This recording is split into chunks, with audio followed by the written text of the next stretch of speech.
Welcome back to the Florida Gardener podcast. I'm your host, Jennifer. This is part 2 of lessons learned starting a gardening business. So check out the previous episode for part 1. Okay, so Roots Redefined, my garden and floral business, is headed into its 4th year, and I thought this would be a great time to reflect and share what I have learned throughout this journey. This episode is going to be a combination of helpful tips for you in the garden and interesting insights into the plant industry. Sort of like pulling the curtain back on some things you may not have been aware of. All right, so let's get started. So lesson number 1 of part 2. Cut flowers are a totally different animal. A flower grown for the cut flower industry is so different than a flower grown for the garden center. Cut flowers are bred to have characteristics such as long, strong stems and hopefully a long base life. The stem length and firmness is especially important. Think about it. Would you be able to create a floral arrangement with impatiens or petunias? I'm not saying you couldn't try, but it sure would be challenging. In addition to this, the majority of cut flowers are grown in South America, specifically Colombia and Ecuador. Most of Ecuador's flower farms are located high up in the Andes Mountains, on rich, fertile volcanic soil. Up at high altitude, the weather is perfect for flowers such as roses.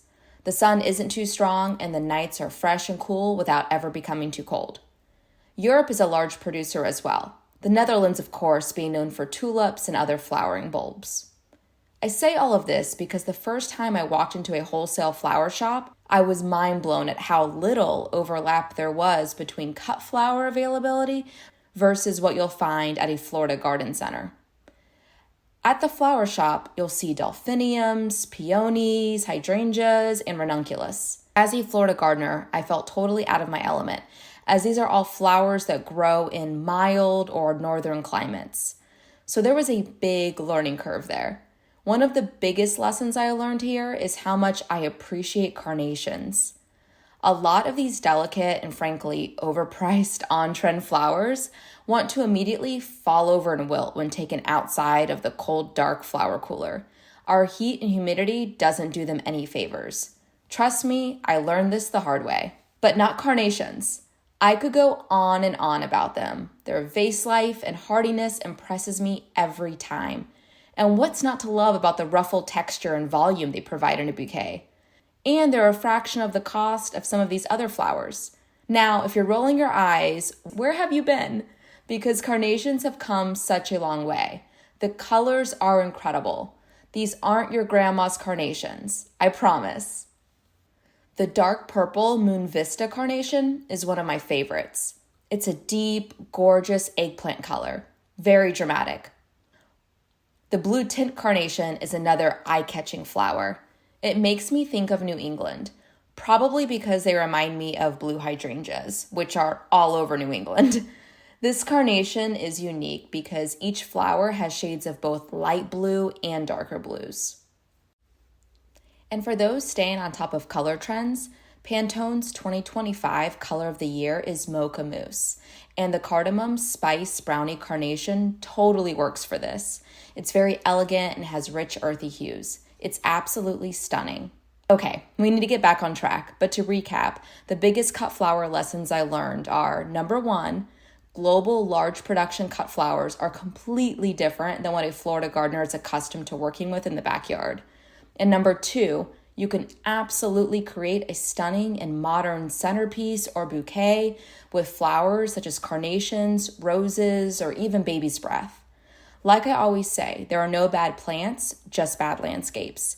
Same thing with cut flowers. There are no bad flowers, just bad arrangements. I know someone who got married in Italy, and her bridal bouquet was just this massive amount of baby's breath, nothing else. It was absolutely stunning and beyond elegant.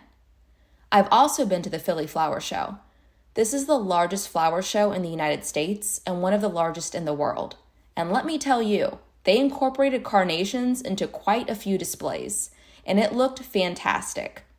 Side note, I made a YouTube video on the Philly Flower Show for anyone interested.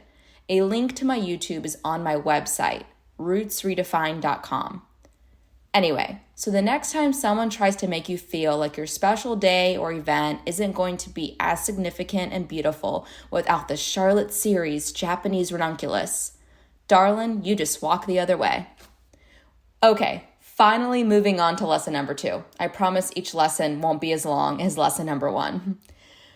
Lesson number 2, which is, despite becoming better at selecting and designing with cut flowers, I much prefer creating live arrangements. Trust me, I get it.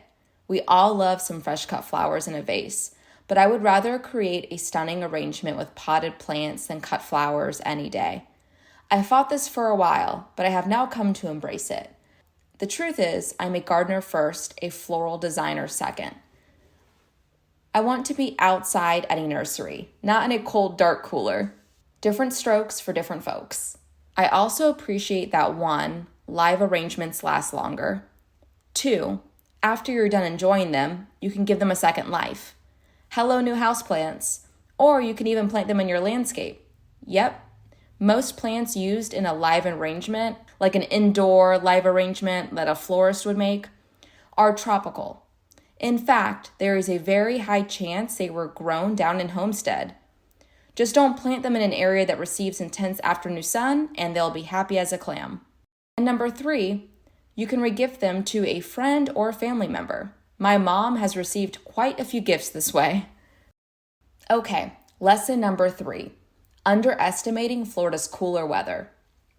If we have all learned one thing this past winter, it's that the Sunshine State can get chilly. Even here in South Florida. And while the winter of 2024 was one for the books, even in previous years when the winters were more mild, I remember thinking our Florida plants really weren't that sensitive. I mean, come on, it's not that big of a swing in temps in a typical season. But oh yes, some of these plants, especially the tropicals, will behave differently. Some are more hardy than others, but calatheas and ornamental gingers are 2 great examples of plants that will let you know when they are cold. Now to clarify, they're not going to die, so don't worry. For many, the growth just slows down, while others go completely dormant. This is especially true in Central and North Florida where it gets chillier.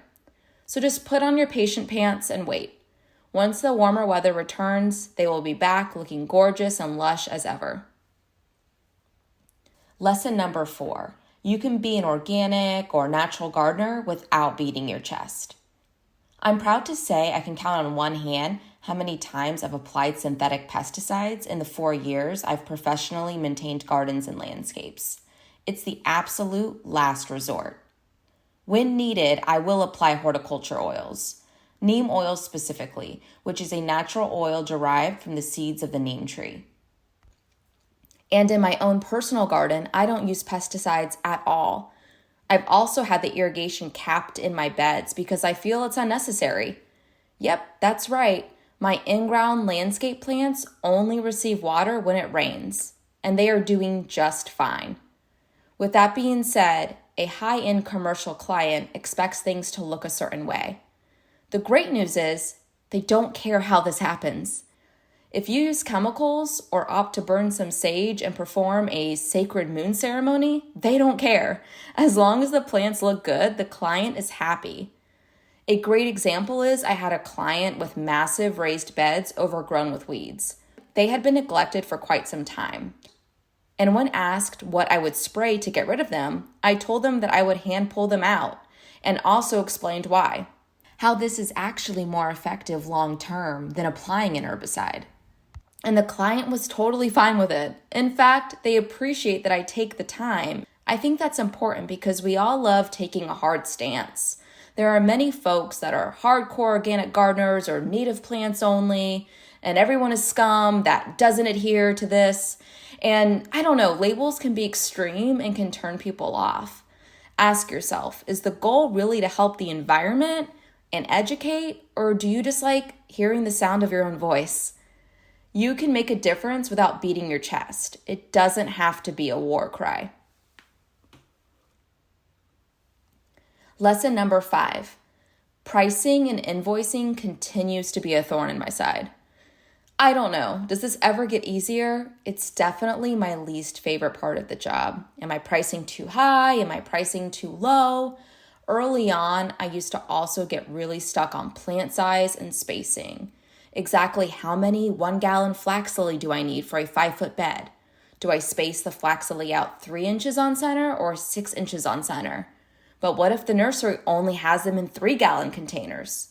And what about those orange birds of paradise? The nursery has them in 7-gallon containers, and I know that means a 14-inch diameter pot, but what is the actual diameter of the plant itself? Exactly how tall and how full are those birds? I needed to know the exact dimensions for literally everything, or I would go down this rabbit hole. It was analysis paralysis for sure. For context, before starting Roots, I was not in a creative role. Helping businesses set up 401k retirement plans for their employees is very black and white. Do you want to contribute a 6% employer match? Yes or no? Will you add a 90-day probationary period for new hires? Yes or no? Will any of the employees be rolling over money from an IRA or previous employer-sponsored retirement plan? Yes or no? And that was literally my life, my corporate professional career pre-Roots. Going from that to a creative role where there are limitless ways to design and create a garden, it was just a lot bigger of a shift mentally than I expected. But I can proudly say that I have come a long way with this. A big part of it is confidence. Having the confidence to know that no matter what the nursery has in stock, you know you can make it look good. And being able to improvise and think on your feet. Another part of it is just reconditioning your mind. School and just everything we do is so structured. We don't always think for ourselves. And I didn't realize how comfortable I had become with that until working in a creative field. And on top of that, being the business owner. Having unlimited options combined with also being the person that makes the final call definitely takes some time getting used to. But ultimately, it has been very empowering and has also totally shifted my perception on the world and how I view things. Number 6, the job is always bigger than you expect. Do not underestimate that. I don't think I've ever completed an install and said, wow, that was a lot easier than I expected. Plan for the unexpected. A great example is I had a pretty straightforward job, removing some green island ficus and replacing it with fountain grass. When it comes to large plant material, I wouldn't dare try to remove it myself. But I was like, these are really small shrubs. I mean, they were no more than 6 to 10 inches tall max, and they were in raised beds. Extremely large beds, I mean, I needed a ladder to get inside them and work, but still, they weren't in the ground. Boy, was I wrong. I will never look at green island ficus the same. It wasn't so much what was above the ground, but rather what was below, and their roots were a force to be reckoned with. On top of this, and unknown to me, there was a big event that was going to be taking place conveniently near where I was working. They had an entire crew there getting ready for it, setting up a massive tent, and it was just pure chaos. This is another thing I've had to adjust to. A lot of the places I do work for are popular destinations. People come here from all over the place for vacations, weddings, work conferences, and other private events. And I'm really proud of that, and I'm happy to be doing work here. But what I also had to understand is there's no avoiding the chaos. There is always just stuff going on, and I have learned to embrace that somehow, some way, something is probably going to throw a wrench in my day.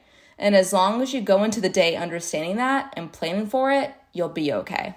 Lesson number 7, the power of mulch. I certainly underestimated this in the beginning, and if you're not mulching your beds, please reconsider. And yes, leaves absolutely count as mulch too. So if you have a large oak, don't throw off the leaves. Repurpose them in your garden beds. If you don't have leaves to repurpose, opt for a natural mulch. Eucalyptus is a good one. I recently heard someone talking about how you should actually mix a few different mulches together because they all provide different things, and in nature, it wouldn't just be one specific type of organic matter. I thought this was really interesting. So for example, you could mix tree bark with hardwood. You could also mix in grass clippings or pine straw. But essentially, the more variety, the better. If you're nervous about what your neighbors might think, start with the side yard or backyard. Here are 4 reasons why you should mulch. Number 1, it helps regulate the soil temperature. It keeps the soil cooler in the summer by shading it from direct sunlight, and warmer in the winter by trapping heat, therefore protecting plant roots from extreme temperatures. Number 2, it helps with moisture retention. I said it earlier and I'll say it again. Years ago, I had the property manager for my community where I live cap the sprinkler heads in my beds. He looked at me like I had 3 heads, but I knew that if I planted the right things and mulched, Mother Nature would handle the rest. And she sure has. Number 3, mulch feeds your plants. As the mulch breaks down, it provides nutrients and organic matter to the soil. It really helps to create a healthy, living soil. Mulch well with a 2 to 3 inch layer. But be sure not to pile it against the trunks or stems of plants as it could rot them. Number 4, weed suppression. Now I gotta be honest, there's no escaping weeds in Florida. No matter what you do, they will be there. But mulching absolutely helps. And just don't neglect your beds. Spending 5 minutes each Saturday or every other Saturday pulling weeds will help tremendously. It doesn't have to be an all-day affair. 5 minutes consistently, and you will be in great shape. Now here is where I learned my biggest lesson with regards to mulch. Mulching is not just for the landscape, but also for your potted plants. I was mind blown that it took me so long to come around to this. Now when it comes to something like a desert rose, for example, this plant does not need mulch. Desert rose is a succulent, and it has a thick, swollen trunk, which holds water for times of drought. It doesn't need any help with water retention. Plant mulch around the trunk and it will get mushy and soft. But generally speaking, your outdoor potted plants, especially small pots and porous clay pots, will thank you for this. You will absolutely be amazed at how much less you have to water them. You're welcome. Lesson number 8, people are animals. When I first started Roots, I didn't think about what patrons and guests might be doing to the plants and containers that I install. I remember being so worried that the plant itself might let me down. But in all reality, sometimes it's the humans that disappoint you. People littering in them, stealing plants, kids breaking pieces off, tons of gum, cigarette butts, jewel pens, even full cans of beer. Maintenance days are really just cleaning up after others. Now, I'm not complaining here because as I've said in the previous episode, this is why my clients pay me. And not everyone does this, right? Most folks are normal, well-behaved, respectful creatures. And to you, I say thank you. And our last lesson, lesson number 9, having the right tools and equipment. There are 5 things I have pretty much deemed as critical to the success of my business. Number 1, my wagon. I have a large cart that I can wheel around when I'm on a job. It's the largest, most heavy-duty one I could find, and it has certainly worked as advertised. Soil, pots, large palms, you name it, I've hauled it in this thing. Prior to the wagon, I had a dolly. And look, they definitely serve a purpose, but for what I'm doing, the wagon is without a question much easier and more efficient. And it's collapsible, which makes it really easy for storage. Number 2, my 3.5-gallon buckets with lids. I use them in lieu of watering cans. They also work well for storage, and they serve as a trash can. It gets very tiring having to bend down and pick up a trash bag throughout the day, so I found that it's much easier just to kind of put all the clippings and trash into the bucket and then empty it into the trash bag. And they're also great for when I pick up cut flowers from the flower shop. You want to immediately place them in water, and these buckets work great as a place to keep them until I'm ready to clean and arrange the flowers. Number 3, my expandable hose. It's so light and just easy to pack. And sure, they don't always last as long as a standard hose, but I'm also not a 6-foot-tall guy with muscles that can just lug around this big, heavy, obnoxious hose. So there's that. Number 4, my garden tool belt. I haven't lost a pair of scissors or shears since I started using this thing. I love this little pouch. It makes it so easy to quickly grab my garden shears and snip and then immediately put them back instead of setting them down on a bench or table and completely forgetting where I placed them. The tool belt is also great for when I'm doing cut flower work. And number 5, last but not least, my minivan. Prior to the van, I had a truck. You would think a truck would be a great vehicle. And for most landscapers, I would say yes, it probably is. But the van is way superior for the type of work that I do. I'm working with a lot of pretty and delicate stuff. We took the seats out of the van and laid WeatherTech floor mats inside the entire thing. So now it's this massive enclosed space. It's dynamite. In addition to this, it's much easier to drive than a truck. And something I didn't give enough credit to until after getting the van is the sliding doors. It makes loading and unloading a breeze, especially when I'm in urban areas or tight parking garages. All right, so that wraps up episode 19 of The Florida Gardener. We will see you soon for episode 20. And in the meantime, if you'd like to download one of my garden templates, subscribe to my newsletter, schedule a consult, or check out my social, you can access everything through my website, rootsredefined.com. That's roots, R-O-O-T-S, redefined, REDEFINED.com. All right, thanks guys. We'll see you again soon.